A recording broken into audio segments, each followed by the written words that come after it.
把在 A do and I Edu e dai Edu so dai Edu dai 教育何在 Edu e dai Edu e dai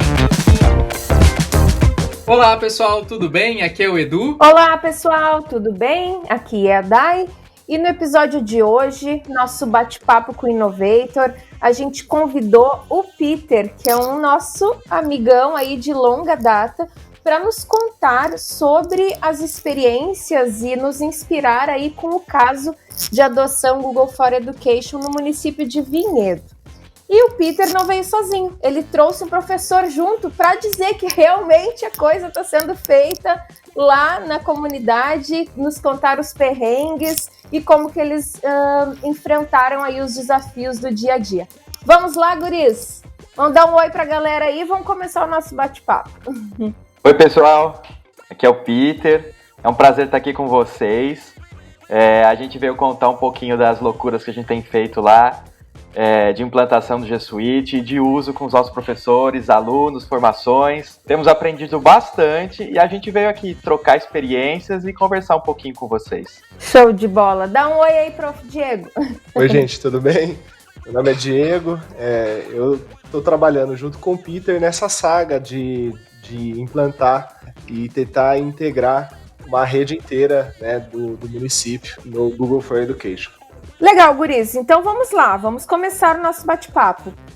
Primeira pergunta, primeira curiosidade. O município de Vinhedo já usava o G Suite for Education? Vocês já tinham essa prática aí com o uso das tecnologias? Então, Dai, foi o seguinte, o secretário de Educação no município, ele acabou conversando com alguns professores e esses professores eram de uma escola particular.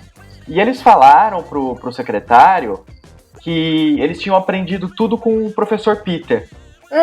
Porque eu levei uma galera enorme no bootcamp de 2017. Uhum. E a maior parte foram professores de escolas particulares. Aí o secretário falou, mas como assim? Esse professor Peter não é da rede pública? Como é que ele está trabalhando com uma galera enorme da rede particular? Aí ele quis entender isso um pouquinho. Aí ele foi me procurar e a gente conversou, né? E aqui a rede de Vinhedo, a parte de tecnologia educacional estava muito parada, né? Era praticamente inexistente, né? O que a gente tinha eram aqueles laboratórios antigos de Proinfo, de 2011, né? Tudo muito parado, assim. E eu já venho trabalhando com tecnologia desde 2014, né? A gente é a primeira turma lá de Innovator, né? De 2014. Então, isso já estava nas minhas aulas, presente nas minhas aulas, né? E ele me convidou em 2018 para coordenar, então, tecnologia educacional aqui na rede. Então foi aí que eu vi a chance, eu falei, agora que eu sou coordenador de tecnologia do município inteiro, eu vou colocar isso daqui na rede. Foi aí que a gente começou a estudar como se faz essa implantação. Então foi em 2018, quando eu vim para a coordenação, que eu comecei a fazer esse trabalho. E ainda era algo muito novo no município, né? Porque esse profissional de TE, ele é muito recente na rede pública, né? Os municípios começaram a ter esse cargo agora, né? Não tinha, e se confunde muito TE com TI. Você acaba deixando na mão do profissional de TI a parte de TE. E esse é um grande problema, né? O TI, ele não tem a parte de pedagogia, ele não sabe como alcançar um objetivo pedagógico através de uma tecnologia digital, né? Então ainda tem muito essa confusão. E isso foi a primeira coisa que eu fiz, foi reunir a rede, as diretoras, para contar um pouco a diferença de TI e para TE. Porque começaram a ligar para eu arrumar computador, sabe? Ligarem para mim. Super importante estar falando assim, eu que sou um cara da área de TI, né? E também na área de TE. Eu fico impressionado que às vezes eu chego nos locais e quem está coordenando todo esse processo é a equipe de TI, por achar que tem que entender do painel, de tudo mais. E a gente, agora falando como cara de TI, a gente não é preparado a entender a parte estrutural, pedagógica, educacional disso. Então, tu vê umas bizarrices assim sendo feito porque faz todo sentido para um cara que tem um pensamento lógico, que é o cara de TI, mas não faz nenhum sentido para o professor que está do outro lado. Então, esses papéis ser distintos, eu acho que é de extremamente importante para a gente ter bons resultados no sucesso da implementação de qualquer plataforma ou tecnologia digital na escola. É ter um cara que tenha que consiga conversar com os dois lados, né? Porque são duas formas de pensar diferentes, né? E eu acho que isso que tu comentou aí é extremamente importante. O profissional de TI é sempre uma pessoa que migrou de outra área. É um professor que gosta muito de tecnologia, né? É esse profissional. E ele tem que ter esse lado da pedagogia, né? Da didática. E então a gente começou a trabalhar com isso. E eu acabei trazendo o Diego para trabalhar comigo, porque o Diego, ele gosta muito de tecnologia, é um professor que sempre já se envolveu com ferramentas, e eu comecei a montar esse time de tecnologia educacional aqui no município. Então, qual que é o perfil da nossa rede, né? Então, é uma rede pública aqui do interior de São Paulo. A nossa rede nunca teve conta institucional. Então, assim, os professores não tinham e-mails, os alunos não tinham e-mails, né? Então, nunca teve essa preocupação. Então, a gente começou realmente do zero, né? Os computadores, como eram muito antigos, acabaram ficando obsoletos, laboratórios foram desmontados. Então, a gente começou realmente praticamente do zero a erguer de novo toda essa parte no nosso município. Agora, uma coisa que contribuiu muito, Edu e Dai, e que tem contribuído, é um programa do governo federal que chama Educação Conectada. Esse programa, ele é muito específico e ele é para levar a internet para os municípios. Ele é um programa novo, né? O primeiro programa que teve, a gente teve o programa Banda Larga nas escolas. Só que era aquela coisa lá, era o SPEED.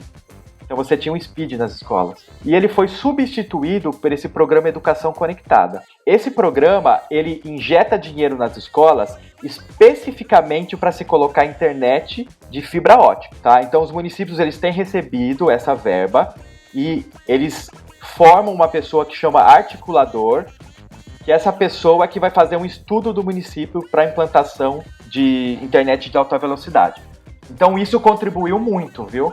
Peter, isso é algo novo agora da pandemia ou já tinha? Não, ó, esse programa, o Educação Conectada, ele é de 2017 e ele vai até 2024. E o que tem que fazer? Tem que se submeter, se inscrever para fazer adesão?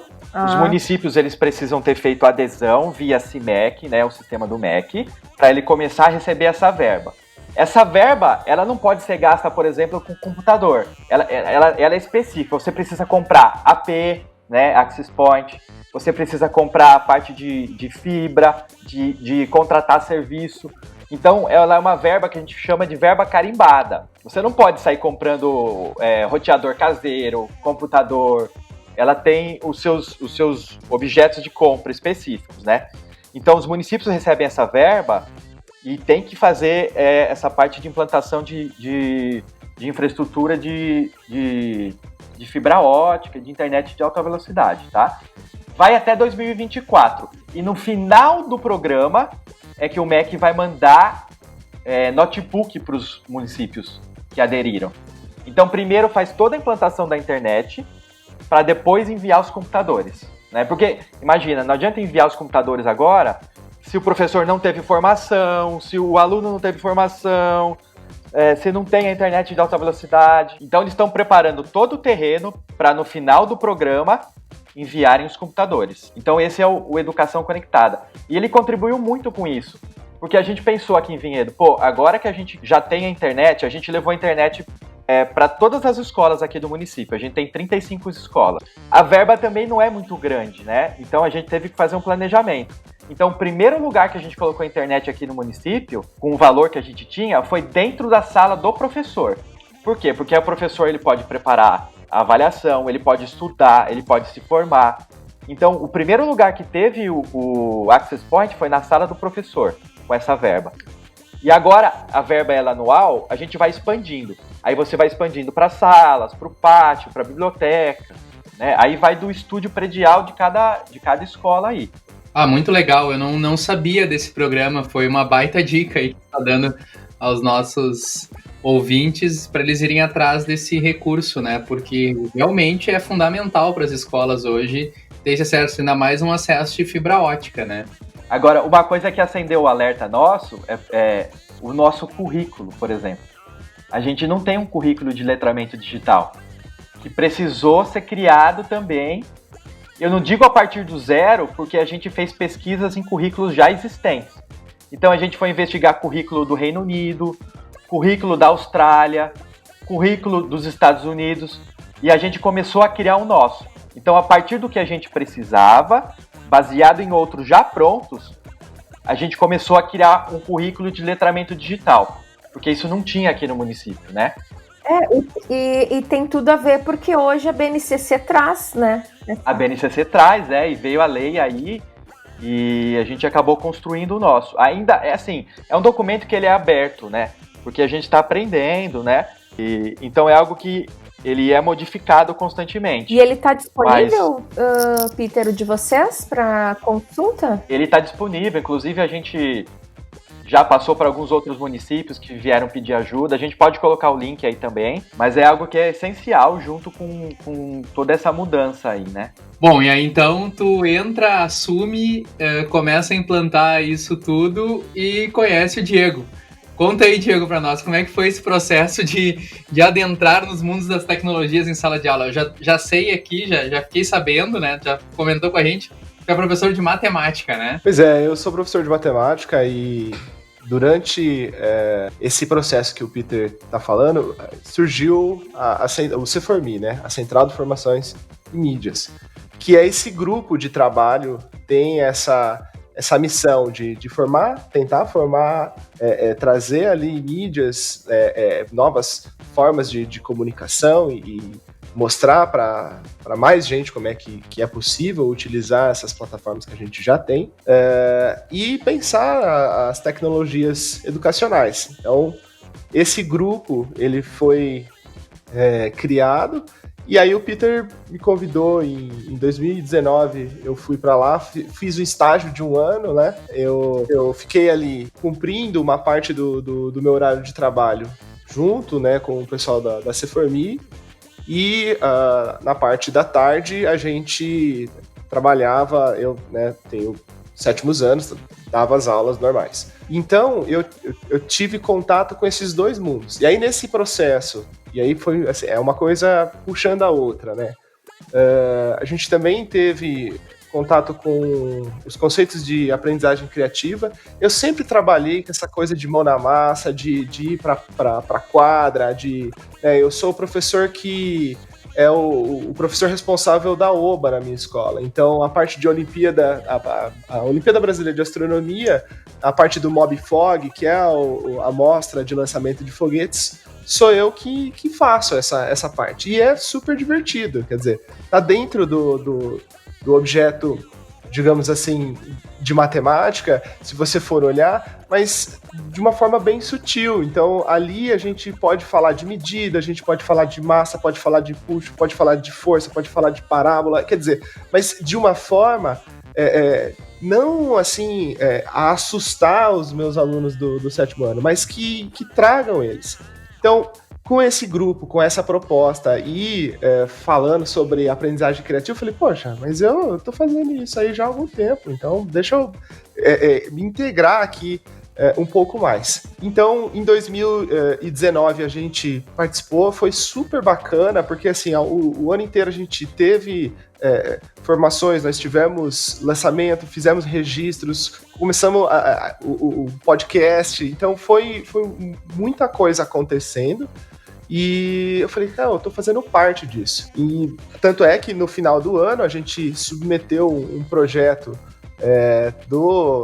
da Rede Brasileira de Aprendizagem Criativa, né, do Desafio da Aprendizagem Criativa, que é que carrega assim, o selo do MIT, quer dizer, é uma coisa bem grande, e o nosso projeto ele foi aceito para a gente tentar trazer, então, transformar a nossa escola e mostrar como que a gente pode fazer essa coisa da aprendizagem criativa numa rede.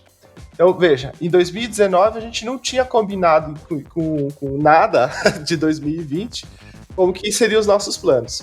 Começamos o ano e aí o Peter, o Google for Education, a gente vai agora, né, a gente vai tocar isso daqui, né, é uma das partes do nosso projeto, e chega março. E aí em março a gente tem que, peraí, esses planos aqui, a gente vai ter que colocar um pouquinho nessa caixinha, que é later e vamos aqui pro now, porque a gente precisa resolver essa questão agora do acesso.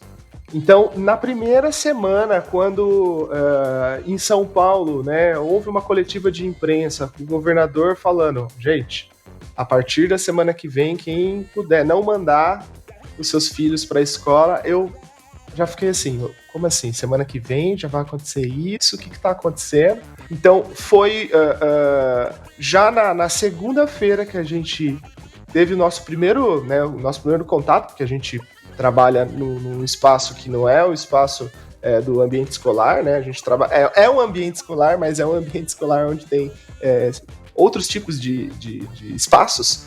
A gente fez a primeira reunião, a gente precisa fazer uma página, fazer um site, e aí como é que a gente faz isso? Tem a conta lá do Google Institucional, então vamos lá ver. Então, com os recursos que a gente tinha lá, a gente começou a criar as nossas ferramentas. E no começo, esse calendário de 2020 foi um calendário que, se você mantém ali um calendário físico e vai riscando o que você foi alterando, o seu calendário está bem riscado, porque as alterações de datas que aconteceram de março até agora foram, assim, incríveis. Então, em março a gente tinha uma perspectiva, e depois, em abril a gente tinha outra, em maio a gente tinha outra, então foi mudando muito o nosso calendário. E seguimos. Pois é. Seguimos em agosto, setembro. A nossa página, a gente criou uma página que era um acervo para que pudéssemos disponibilizar material, por exemplo, para os alunos. O nosso time não tem web designer. O nosso time não tem alguém que, né, programa em HTML, ou em CSS, ou em qualquer uma dessas linguagens. Então a gente começou a utilizar as próprias ferramentas que tem lá de criação do Google Sites, pensando como que poderia ser mais fácil ou não. E aí as ferramentas que a gente vai aprendendo ao longo desse processo vão mostrando a importância de você trazer todas as pessoas da comunidade escolar para essa ferramenta. E é isso que a gente tem feito. Assim, o nosso trabalho, ele tem várias frentes, mas a frente que a gente está avançando agora, e nós temos que avançar, é a frente de como importar 10 mil alunos de uma vez para dentro do sistema. E, assim, aprendendo ao mesmo tempo que você tem que fazer isso. Porque, Dai, quando você faz todo esse processo com uma Google Partner, você não tem dor de cabeça, eles fazem tudo para você, né? Mas a gente fez a versão que a gente foi lá, conversou com o Google e a gente implantou. Então, assim, a gente tem que estudar tudo. Como que você migra 10 mil alunos mudando de um ano para outro do seu ano, né? Como você retira alunos que saíram, a gente tem que estudar tudo isso. Então, para o município que quer fazer gratuitamente, tem que estudar muito, né? A vantagem de uma Google Partner trazer isso para você é porque eles deixam tudo redondinho para você, tá tudo pronto. Quando você faz assim, do jeito que a gente fez, é muito estudo, porque a gente não é de TI, né? A gente não é dessa área. Então, assim, todo dia a gente aprende uma coisa nova, né? E uma coisa muito importante e bacana da gente usar as ferramentas Google foi que o Tribunal de Contas, ele cobra agora dos municípios o que tem sido feito na pandemia. E o Data Studio é maravilhoso, né? O Diego começou a trabalhar com o Data Studio aí, ele pode falar agora para você, mas tudo que a gente tem que entregar de oficial para o governo, a gente tem dados fantásticos do Data Studio. O Data Studio também. Aí você começa a perceber como as ferramentas que já vêm ali nas plataformas, elas são incríveis. O Analytics, por exemplo, para quem trabalha com mídia, é um negócio assim, ok, né? Quem trabalha com venda, quem trabalha com marketing, quer dizer, ele é desenhado, essa ferramenta, ela é desenhada para um uso específico ali. Por que eu estou falando do Analytics, sendo que dentro do Classroom você tem, né, formas de olhar essas métricas? Porque a gente não tem ainda integrado todos dentro ali do Classroom. A gente está nesse processo. E como o nosso a nossa primeira ação foi pensada, a gente vai ficar uma semana aqui longe dos alunos, então a gente vai criar essa página, a gente achou que o consumo ia ser num período reduzido e que o material poderia ficar lá. Só que ele se estendeu. Então, o Analytics passou a ser, para a gente, a forma de medir o acesso que estava tendo ou não dentro das nossas páginas. E aí, nesse processo, por exemplo, você descobre que existe webbots que vão lá e vão entrar na sua página e vão dar um hit, e aí você, de repente, você percebe, peraí, eu tô tendo 400 mil visualizações, aí você vê que tem a internet cheia de bots para indexar essas coisas, e eles estão navegando, e eles estão gerando essas informações, e aí você vai para o próximo passo, que é aprender a utilizar os filtros, né, para você saber quem é que está acessando, qual que é o perfil, e a gente conseguiu fazer isso, e conseguiu fazer estimativas de acesso, e essas estimativas dão conta de mostrar, por exemplo, que a maior parte dos nossos usuários, que é uma informação que a gente agora tem ali da nossa rede, que a maior parte dos nossos usuários, eles utilizam o celular mesmo para consumir isso daí. E o que reforça, então, aquela coisa da responsividade, né, que a gente tem das ferramentas do Google no mobile. A gente vê que as ferramentas de informação que a gente tem de dados, elas permitem a gente fazer uma análise bem bacana, né, dar um panorama bem legal do que está acontecendo ou o que aconteceu. Fica um registro histórico ali. E a gente vai aprendendo ao longo desse processo. Veja que a quantidade de material, e isso também é uma coisa, eu acho, sensacional, a quantidade de referência que a gente tem, né, para você entender as ferramentas, ela vai desde algo muito simples, então, desde como você criar a sua conta naquela ferramenta, naquela eventual plataforma que você está utilizando, até como eu, por exemplo, eu tenho trabalhado muito com planilhas, né? Veja, quem vai para essa...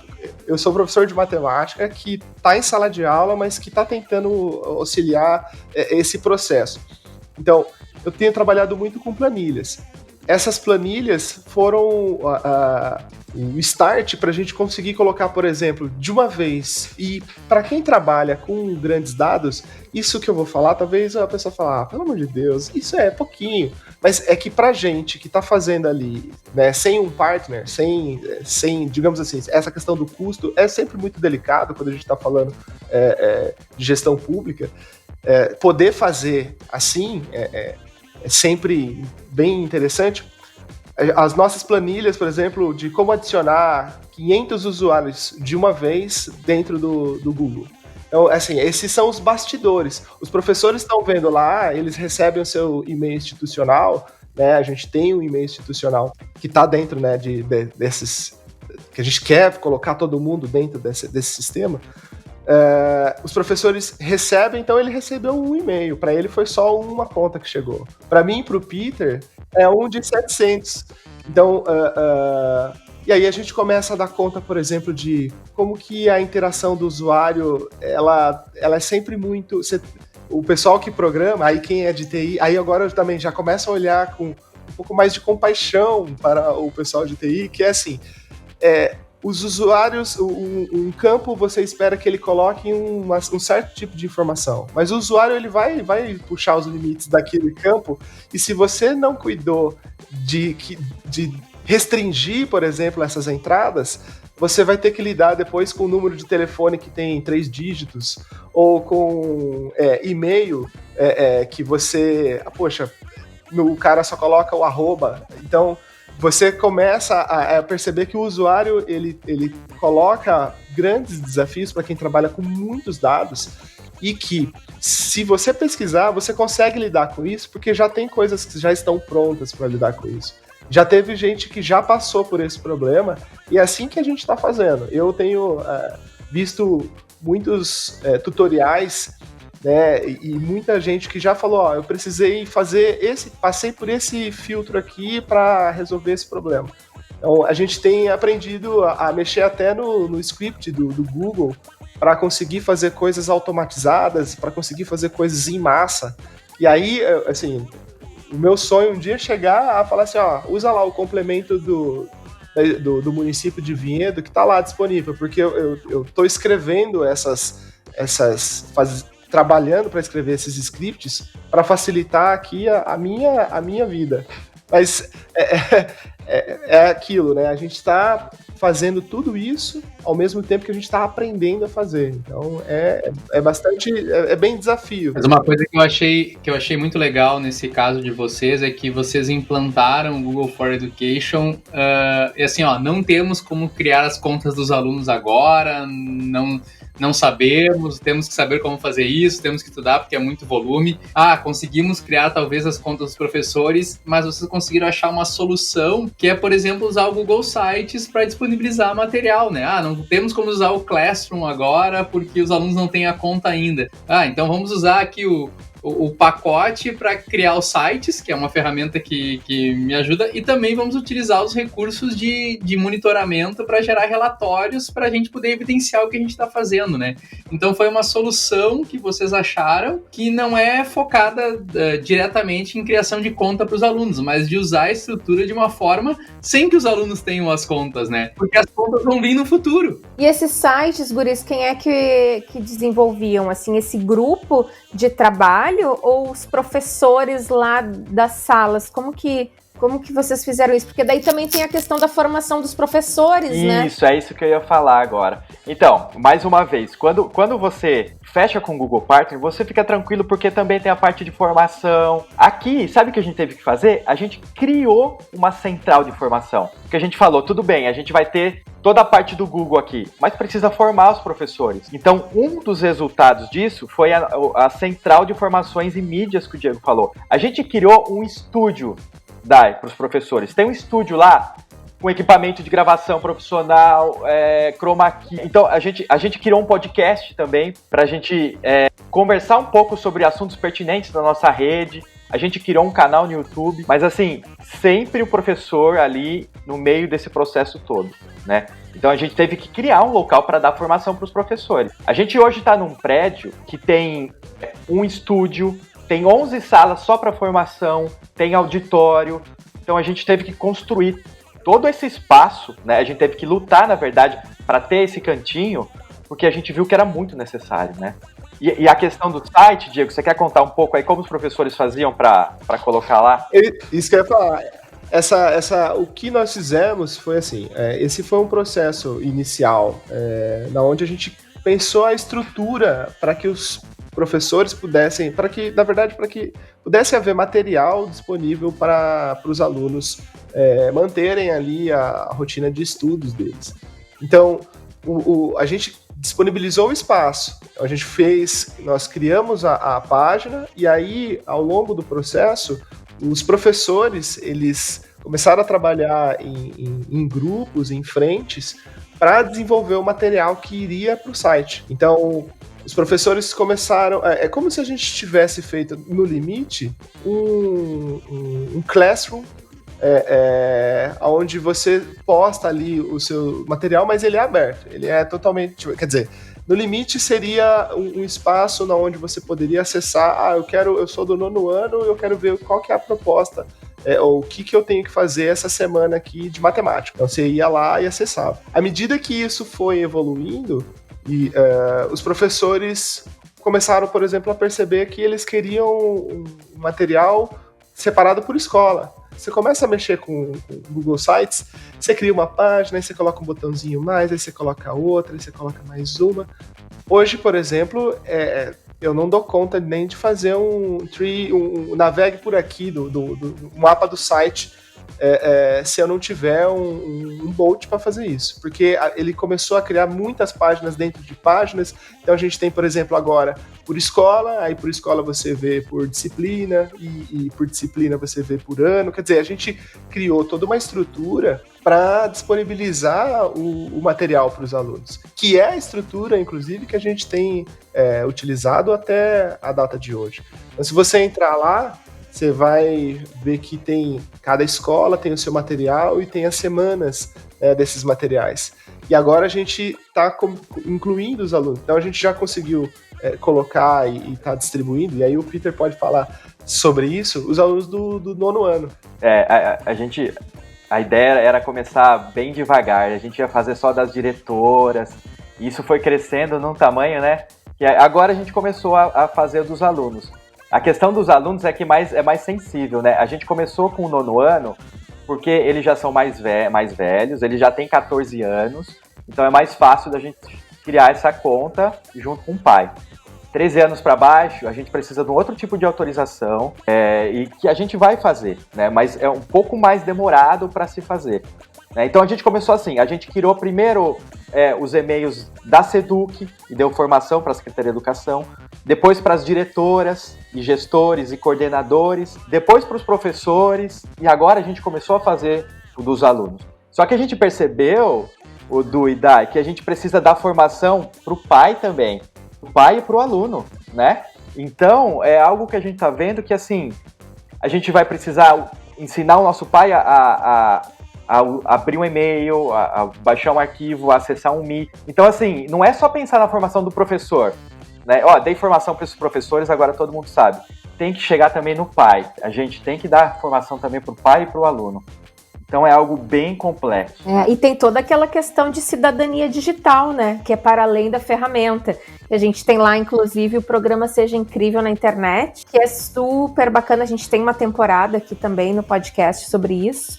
E a gente sempre recomenda, né, que antes de começar com a parte ferramental lá, que a gente traga esse diálogo de ser incrível na internet, né, de cidadania aí digital. Bom, mas muito legal as histórias de vocês aí, legal ouvir como vocês estão fazendo e se virando, né? Acho que esse é o que a pandemia vai deixar, né? A gente aprendeu a se virar, né? Arriscar, como eu tava falando o Diego ali, arriscar o calendário e pensar diferente e mudar o que a gente tá fazendo. Mas assim, quem quiser conversar com vocês, quiser trocar uma ideia contigo, Peter, contigo, Diego, para saber o que vocês estão fazendo, para conhecer esses scripts aí, né, para compartilhar, ou se alguém já tem algumas coisas prontas e quiser também disponibilizar para vocês, né? Qual é o contato de vocês? Isso, pode encontrar a gente no nosso canal no YouTube, que é nossa central de formação em mídias, é a C4Me Vinhedo. E também tem o nosso podcast, que é o HTP Áudio. HTP Áudio, já fica a dica aí, então, mais um podcast pra galera. Show, depois a gente coloca aqui na descrição do episódio. Guris, eu adorei conversar com vocês, foi assim, muito legal, esses bate-papos que a gente tem tido aí com a galera, é super bacana, assim, porque cada um tá abordando de um ponto de vista, né, Edu? Os guris aqui trouxeram bem o ponto de vista de uma arquitetura, assim, uma gestão inicial antes de entrar na própria...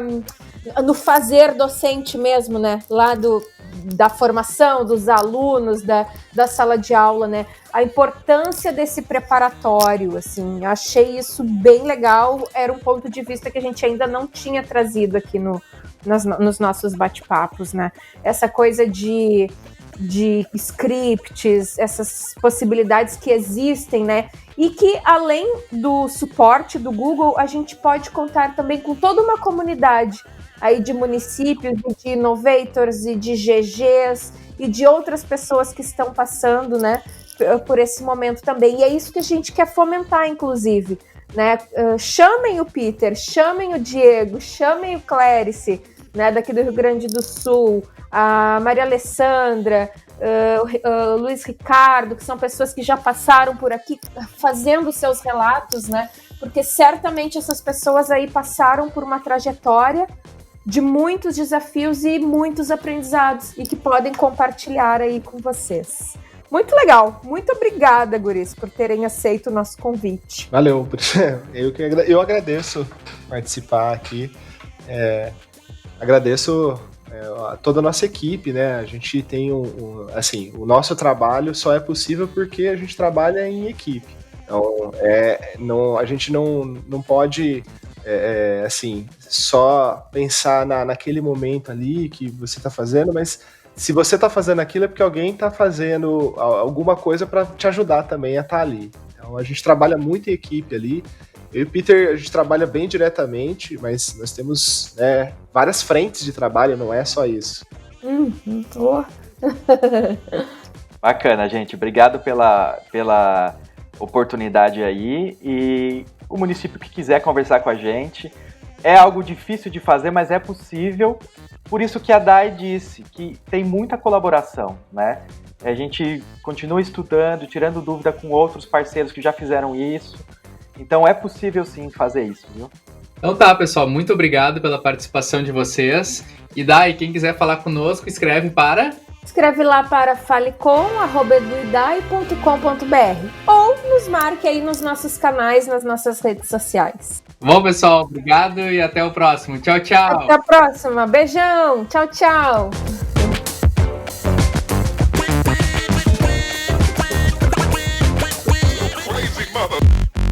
Esse podcast foi editado por Intensa, www.intensa.com.br. Isso mesmo, Intensa com 3 vezes, intensa.com.br.